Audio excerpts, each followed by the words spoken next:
What makes the kids think we've got the energy to do this introduction? Oh, the kids, honey. They figure if we can have 6 of them, there's just no end to our energy.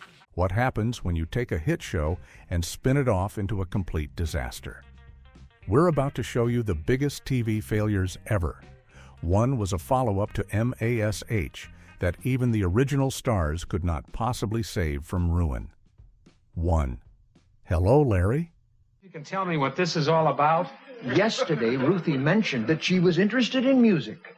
2 days ago, she said she wanted to jump out of an airplane. Hope you didn't buy her a parachute. Have you ever heard a joke so old that the punchline is just the phrase, "Hello, Larry"? Well, this is the show where that joke came from. Back in the late 70s, one of the biggest shows on television was Different Strokes. It was a heartwarming comedy about a rich white millionaire who adopts 2 young black kids from Harlem. The show was a massive hit, and one of the popular recurring characters was a talk radio host named Larry Alder, played by actor McLean Stevenson. The network figured since people liked him on Different Strokes, they would love him on his own show. Boy, were they wrong. The spin-off, titled Hello, Larry, followed the character as he moved to Portland, Oregon, with his 2 teenage daughters. The problem was, the character just was not that interesting. He was kind of a downer, and the jokes were flat and uninspired. It became famous for one thing, and one thing only, being terrible. It was so bad that it quickly became a running gag for late-night talk show hosts like Johnny Carson. They would make fun of it constantly. The show was a ratings disaster and is now remembered as the textbook example of a failed spin-off. It was quietly put out of its misery after 2 seasons, but as bad as it was to rip a character from a hit show, it is even worse when you take a beloved couple and give them a spin-off that absolutely nobody asked for. 2. The Ropers. I'm afraid we dropped a vase. Oh, Stanley, they broke the vase your mother gave us. Here's another $5. If you were watching TV in the 70s, you could not escape the massive hit show Three's Company. It was a funny, sometimes risque sitcom about 2 single women and a single man pretending to be gay so they could all share an apartment. A huge part of the show's comedy came from their grumpy, suspicious landlords, Stanley and Helen Roper. The Ropers were always snooping around, convinced that Jack, Janet, and Chrissy were up to no good. The chemistry between the landlords and the tenants was perfect. So, of course, the network decided to break them up. In 1979, they launched a spin-off called The Ropers. The show followed Stanley and Helen after they sold their apartment building and moved into a fancy, upscale neighborhood. The entire premise was that their working-class ways clashed with their rich, snobby new neighbors. Here is the deal. It just was not funny. The magic of the Ropers was their interaction with the kids from Three's Company.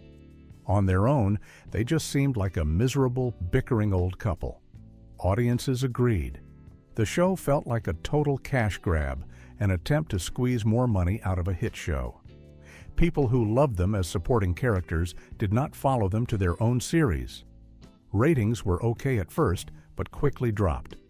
After just a season and a half, the show was canceled. The worst part is, the actors had been promised they could return to Three's Company if their show failed, but the producers went back on their word and replaced them with a new landlord, Mr. Furley. Taking the landlords from Three's Company was a bad idea, but years later, the show would make an even bigger mistake by breaking up the main trio for a sequel that crashed and burned. 3. Three's a Crowd. For 8 seasons, Three's Company was a ratings powerhouse. The simple formula of Jack, Janet, and Chrissy, and later Cindy and Terry getting into misunderstandings was comedy gold. The show was built on the chemistry of its 3 main stars, especially the incredible physical comedy of John Ritter as Jack Tripper. But by 1984, the show was getting a little old, and the network decided it was time for a change. Instead of just ending the series, they decided to completely retool it into something new. This new show was called Three's a Crowd. The story picked up right where Three's Company left off. Jack Tripper finally falls in love with a smart, mature woman named Vicky. The twist was that Vicky did not believe in marriage and wanted to live together first. This was a pretty big deal for television back in the 80s. Jack's 2 female roommates moved out, and Vicky moved in. The show then became about Jack's relationship with Vicky and her disapproving rich father, who just happened to buy their apartment building. Fans hated it. They had spent years watching the fun, silly dynamic of the original trio. This new show was more serious and romantic, and it just was not what people wanted. It felt like a betrayal of the original show's spirit. The ratings were a disaster. It was canceled after just 1 season, bringing the entire legacy of Three's Company to a sad and disappointing end. It was a classic case of trying to fix something that was not broken. Breaking up a beloved TV friend group is a recipe for disaster. But it is nothing compared to breaking up a TV family and sending 2 of its most popular teens into a show so sweet it gave viewers a toothache. 4. Joni loves Chachi. I say we're adults. I say we can make our own decisions. I say we leave through the bathroom window. I'm glad we're adults, Chuck. In the world of 70s television, no show was bigger than Happy Days. It was a nostalgic look back at the 1950s, centered on the Cunningham family and their cool friend, the Fonz. 2 of the most popular characters on the show were Richie Cunningham's little sister, Joni, and Fonzie's younger cousin, Chachi Arcola. As the show went on, the 2 characters fell in love, and audiences adored their teen romance. So what did the network do? They gave them their own show? In 1982, Joni Loves Chachi premiered. The show followed the young couple as they moved to Chicago to pursue their dream of becoming rock stars. They started a band and tried to make it big in the music world. Every episode featured them performing a song, usually a sappy romantic ballad. Truth be told, the show was incredibly boring.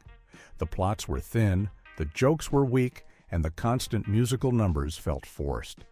The cute romance that worked so well in small doses on Happy Days could not carry an entire series. The show was criticized for being too sweet and cheesy, even for the standards of the time. The phrase, "Joni loves Chachi," became a pop culture punchline for anything that was sickeningly sweet and lame. The ratings started high because of the Happy Days connection, but plummeted almost immediately. After only 2 seasons, the network pulled the plug. Joni and Chachi returned to Happy Days for its final season, where they got married, and everyone tried to forget their failed trip to Chicago ever happened. This spin-off was just too sweet to stomach. But our next show was not sweet at all. In fact, it was the complete opposite, a follow-up to a show about war that became a legendary flop. 5. After MASH. Sorry, I was removing mistletoe from the confessional. Some young couple must have had fun last night. I'll never do it again, Father. Ending one of the most beloved and successful television shows of all time is a tricky business. In 1983, the series finale of MASH was watched by over 106 million people, a record that still stands today.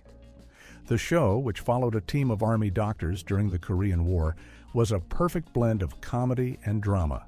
It was a cultural phenomenon. So, how do you follow that up?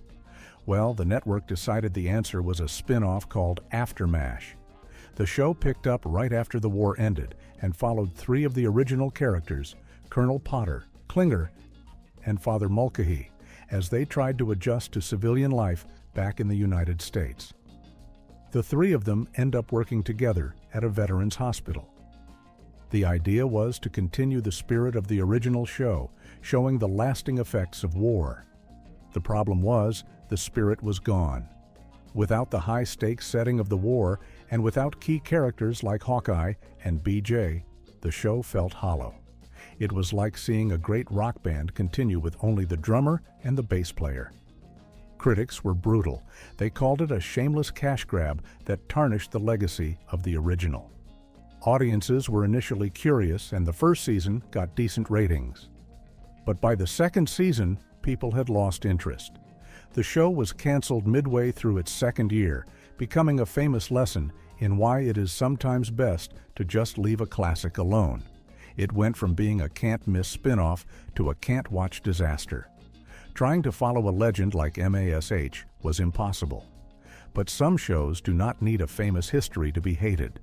Sometimes a terrible idea is just a terrible idea, especially when you give a badge to a star who was known for comedy, not for being the law. 6. She's the Sheriff. And then it rose out of the lake 40 feet and roared. But what makes you so sure it was the Loch Ness Monster? When it roared, it was in Scottish. Suzanne Summers became a massive star in the 70s, playing the ditzy blonde Chrissy Snow on Three's Company. But after a contract dispute, she was famously fired from the show. For years, she tried to find another hit vehicle to bring her back to television stardom. In 1987, she finally got her chance with a sitcom called She's the Sheriff. The premise was, to put it mildly, a stretch. Summers played Hildy Granger, a mother of two living in a small town in Nevada, whose husband, the local sheriff, passes away unexpectedly. In a strange turn of events, the town council decides to appoint her to take over his job. So, a woman with zero experience in law enforcement suddenly becomes the sheriff. The comedy was supposed to come from her juggling her new, dangerous job with her life as a single mom. The problem was, none of it was believable or funny. The show was critically savaged. Reviewers called it witless, silly, and a complete waste of time. The jokes were predictable and the situations were absurd. Suzanne Summers tried her best, but the material she was given was just terrible. The show was produced for first-run syndication, meaning it was sold directly to local stations instead of a major network. This allowed it to stay on the air for 2 seasons, but it was never popular and is now remembered as one of the worst sitcoms of the entire decade. A sheriff who was not believable was one thing. What about a daughter who was not even human? The next show on our list introduced a character so strange and creepy, she still gives people the shivers. 7. Small Wonder. Oh, just drop those in the sink, Vicki.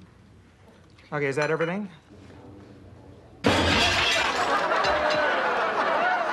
Sitcoms in the 80s were full of cute kids who would say funny things and learn valuable life lessons.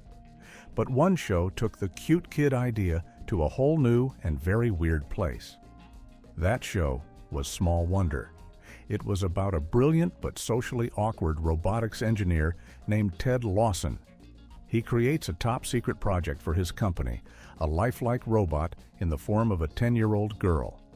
He decides to bring the robot home to see if it can learn to pass as a human child. He names her Vicky, which stood for Voice Input Child Identicant. He and his wife try to pass Vicky off as their adopted daughter, and they have to constantly hide her secret from their nosy neighbors and Ted's greedy boss. Here is the kicker: Vicky the robot was incredibly creepy. The actress, Tiffany Brissett, played the part with a deadpan, monotone voice and stiff robotic movements. She was a walking, talking example of the uncanny valley, that feeling you get when something looks almost human, but not quite, and it just feels wrong. The show had a laugh track, but the jokes were rarely funny. Small Wonder was made on a shoestring budget, and it looked cheap. The writing was simple, and the acting was over the top. Critics despised it, calling it one of the worst shows on television. Despite the hate, it ran for 4 seasons in syndication, finding a small but dedicated audience of kids. Today, it is a cult classic, remembered for being so bad. It's kind of fascinating. It was a show that was hated by many, but is impossible to forget. A robot daughter was a weird choice. But was it weirder than a show that was so offensive with its stereotypes that it barely lasted a month on air? Our next entry holds a record for being one of the fastest failures in TV history. 8. Mr. T and Tina. In 1976, network television was still figuring out how to portray different cultures and races. Sometimes they got it right, like with the Jeffersons. And sometimes they got it horribly, horribly wrong. A perfect example of getting it wrong is the short-lived sitcom Mr. T and Tina. The show was set in Chicago and centered on a Japanese inventor named Taro Takahashi, or Mr. T. He moves to America with his family and has to deal with his wacky, freeloading American brother-in-law. The show was created by the same team behind the classic sitcom Welcome Back, Kotter, so expectations were high. It was also one of the first American sitcoms to feature a predominantly Asian American cast. The problem was, the show was built entirely on lazy and offensive stereotypes. The Japanese characters were portrayed as comically formal and confused by American ways, while the American character was a loud, obnoxious slob. The humor was broad, cringy, and just not funny. The lead actor, Pat Morita, who would later become famous as Mr. Miyagi in The Karate Kid, was a talented comedian, but even he could not save this disaster. The show was met with protests from Asian American groups who were furious about its reliance on stereotypes. Critics hated it, and audiences stayed away in droves. After just 5 episodes, the network canceled it, making it one of the biggest bombs of the 1970s. It was a well-intentioned idea that was ruined by terrible execution. Some shows fail because they are offensive. Others fail because they are just plain bizarre, like when a TV network decided to give a famous singing duo a variety show, even though they barely spoke any English. 9. Pink Lady and Jeff. We wanted to speak perfect English when we got here. Oh, and you speak English too? Yes. Do you? Every once in a while, a TV show comes along that is so mind-bogglingly strange, you cannot believe it ever got made. In 1980, that show was Pink Lady and Jeff. Pink Lady was a Japanese pop duo made up of 2 singers named Mi and Kei. They were huge superstars in Japan, with a string of #1 hits. An American TV executive saw them and thought they could be the next big thing in the United States. There was just one tiny problem: they barely spoke a word of English. The solution was to give them a variety show co-hosted by an American comedian named Jeff Altman. The format of the show was a chaotic mess. It was part sketch comedy, part musical performance, and part sitcom. The sketches were painful to watch because Mi and Kei could not understand the jokes and would just repeat their lines phonetically. Jeff Altman's job was to try and make sense of it all, and he looked like he was in constant pain. The show was a train wreck in every sense of the word. The most infamous part of the show was the grand finale of each episode. The 3 hosts would jump into a hot tub together for no reason at all. It was bizarre. Critics and audiences were completely baffled. Who was this show for? Why was it on television? It was a ratings catastrophe from day one. After just 5 weeks of confusing the heck out of America, the show was canceled. It is now remembered as one of the most legendary television disasters of all time. A musical show with hosts who could not speak the language was a baffling choice. But what about a show with a simple premise that was ruined by one very, very bad decision, making an entire family of TV icons look foolish? 10. The Brady Bunch Hour. What makes the kids think we've got the energy to do this introduction? Oh, the kids, honey. They figure if we can have 6 of them, there's just no end to our energy. Here's the story of a lovely family who, after their classic sitcom ended, were brought back for one of the weirdest television shows ever created. The Brady Bunch was a beloved sitcom from the early 70s. It was a wholesome show about a blended family with 6 kids. After the original series was canceled in 1974, the cast remained incredibly popular. So, in 1976, a TV executive had a bright idea. Let's bring them all back for a variety show. The result was The Brady Bunch Hour, and it was a fever dream. The premise was that the Brady family had been given their own TV variety hour. Each episode featured the family performing cheesy song and dance numbers, telling lame jokes, and acting in terrible comedy sketches. All the original cast members returned except for one. The actress who played Jan did not want to do it, so they replaced her with a different actress, hoping no one would notice. People noticed. The show was spectacularly bad. The cast members, with a few exceptions, were not professional singers or dancers, and it showed. The musical numbers were stiff and awkward. The comedy was cringe-inducing. The whole thing felt like a high school talent show gone horribly wrong. Even the cast members have said they hated doing it. Fans of the original show were horrified to see their beloved characters turned into cheesy lounge singers.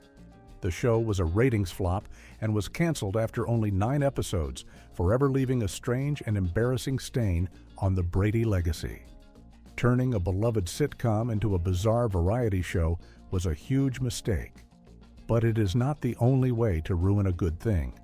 Sometimes, all it takes is taking one popular character and giving them a spin-off that proves they were never meant to be on their own. 11. Checking in. Florence, in the 2 weeks that you've been here, you've made my life so much easier. Really? Yeah, you know, Mr. Block spends so much time yelling at you, he doesn't have time to yell at me anymore. The Jeffersons was one of the most successful and groundbreaking sitcoms of the 70s and 80s. A spin-off of All in the Family, it followed George and Wheezy Jefferson as they moved on up to a deluxe apartment in the sky. One of the show's breakout characters was their sharp-tongued, wisecracking maid, Florence Johnston, played by the brilliant Marla Gibbs. Florence was famous for her lazy attitude and her hilarious insults aimed at her boss, George. She was a fan favorite, so the network decided she was popular enough to get her own show. In 1981, they launched the spin-off Checking In. The new series saw Florence leave her job with the Jeffersons to become the executive housekeeper at a big, fancy New York hotel. The comedy was supposed to come from Florence using her street smarts to deal with the hotel's stuffy manager and a staff of quirky characters. It seemed like a good idea on paper. Florence was a great character, and putting her in a new environment could have worked. But it did not. At all. The magic of Florence was her back-and-forth banter with George Jefferson. When you took her away from that dynamic, the character lost her spark. The new characters she worked with were bland, and the jokes just did not land. The show was a complete dud. The ratings were terrible from the very first episode. The network realized its mistake almost immediately. After only 4 episodes aired, Checking In was canceled. Luckily for Marla Gibbs, her old job was waiting for her. The final episode of her failed spin-off ended with her heading back to work for the Jeffersons, and she was seamlessly written back into the show as if nothing had ever happened. Florence could not make it on her own, a sad but quick failure.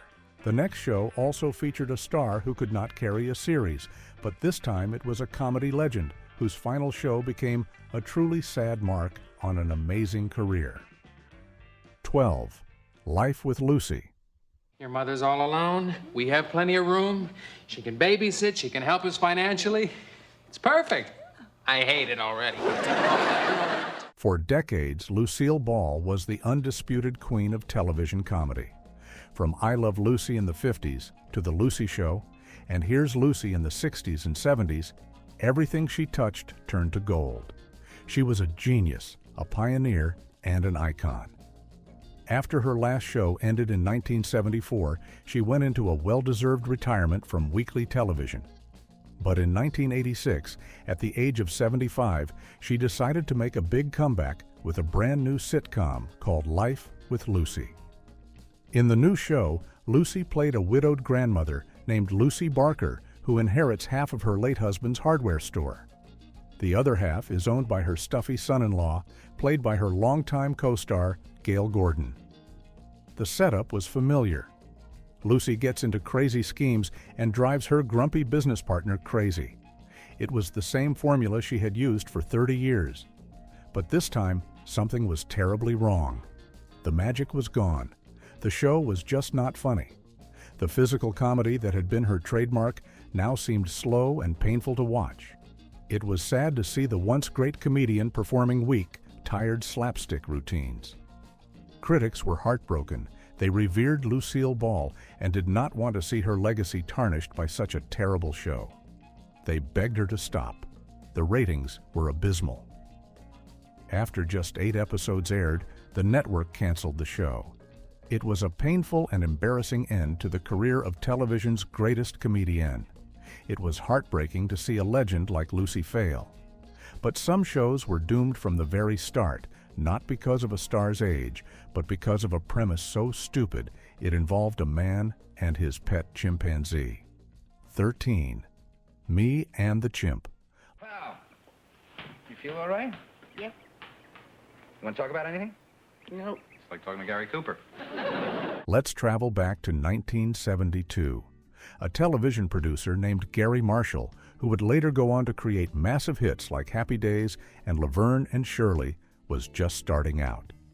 And one of his first big ideas was a sitcom called Me and the Chimp. The title pretty much says it all. The show was about a dentist named Mike Reynolds who lives a quiet suburban life with his wife and 2 kids. One day, his kids bring home a stray chimpanzee who they name Buttons. Buttons was no ordinary chimp. He was a failed primate astronaut from the space program. Mike, against his better judgment, agrees to let the chimp stay. The rest of the show was about Buttons causing absolute chaos in Mike's life. He would ruin dinner parties, destroy the furniture, and get Mike into trouble with his neighbors and his boss. Every single episode revolved around the chimp making a huge mess and Mike trying to fix it. It was a one-joke show, and the joke got old almost immediately. The show was just plain dumb. It was a silly, lowbrow comedy that treated its audience like they were idiots. Even the laugh track sounded bored. Critics hated it, calling it one of the most witless shows ever made. It was a ratings disaster and was canceled after only 13 episodes. Gary Marshall thankfully bounced back and went on to have a legendary career, but Me and the Chimp remains a bizarre and embarrassing footnote on his otherwise impressive resume. A chimp for a co-star is a terrible idea. But is it worse than having a robot for a partner? Our next show tried to mix cops and comedy with a mechanical man, and the results were anything but funny. 14. Holmes and Yo-Yo. Thanks, Alex. I enjoyed it very much. It took you 2 seconds to read a 300-page report? Well, I'm a little out of practice. The 1970s was a great decade for buddy cop shows. You had classics like Starsky and Hutch and The Streets of San Francisco. In 1976, some TV producers decided to put a new, high-tech twist on the popular formula. Their idea was a show called Holmes and Yo-Yo. It was about a clumsy but good-hearted police detective named Alexander Holmes. After yet another screw-up, his superiors decide to partner him with a new rookie. But this rookie had a secret. His name was Gregory Yoyanovich, or Yo-Yo for short, and he was actually an android, a highly advanced police robot. Yo-Yo was super strong, super smart, and had a bunch of goofy gadgets. He was also completely literal and did not understand human emotions, which was supposed to be hilarious. Holmes was the only one who knew his partner's secret, and he had to keep Yo-Yo from accidentally revealing that he was a machine. The show was a mix of a police drama and a sci-fi comedy, and it failed at both. The police cases were lame, and the comedy was even lamer. Yo-Yo's robotic mishaps, like misinterpreting an order or breaking things with his super strength, were predictable and unfunny. The show felt like a bad ripoff of another sitcom, Get Smart, which also featured a bumbling secret agent. Critics rolled their eyes, and audiences were not interested in a cop show with a silly gimmick. The show was quickly canceled after 13 episodes, and Yo-Yo the android was sent to the scrap heap of bad TV ideas. A robot cop was a silly gimmick that fooled no one. Our next show also relied on a gimmick, but instead of sci-fi, it just stole the idea from a much more popular sitcom, and audiences saw right through it. 15. We Got It Made. My client's a man of excellent character. He's a family man, a veteran, a churchgoer. And let us not lose sight of the fact, this is only his first murder. In the world of television, imitation is not always the sincerest form of flattery. Sometimes it is just lazy. In the early 80s, Three's Company was still a huge hit. So, in 1983, a competing network decided if they could not beat them, they would just copy them. They created a show called We Got It Made, and it was one of the most shameless rip-offs in sitcom history. Instead of one man living with two women, We Got It Made was about two single men, a charming goofball named David and a nerdy klutz named Jay, who are living in a fancy New York apartment. They decide to hire a live-in maid. After interviewing a bunch of terrible candidates, they end up hiring a beautiful blonde and naive young woman named Mickey. So now you have two bachelors living with a gorgeous but ditzy woman. Sound familiar? It was the exact same premise as Three's Company, just with the genders flipped. The show was completely unoriginal. The characters were cardboard cutouts of the ones from Three's Company. The plots, full of misunderstandings and silly situations, felt like they were copied from old scripts. Critics blasted the show for its lack of originality. But here is the crazy part. The show actually got decent ratings for a while and was renewed for a second season. Then it was canceled, but a few years later, it was revived with a new cast and ran for another season in syndication. Despite being a total copycat, it managed to survive for years.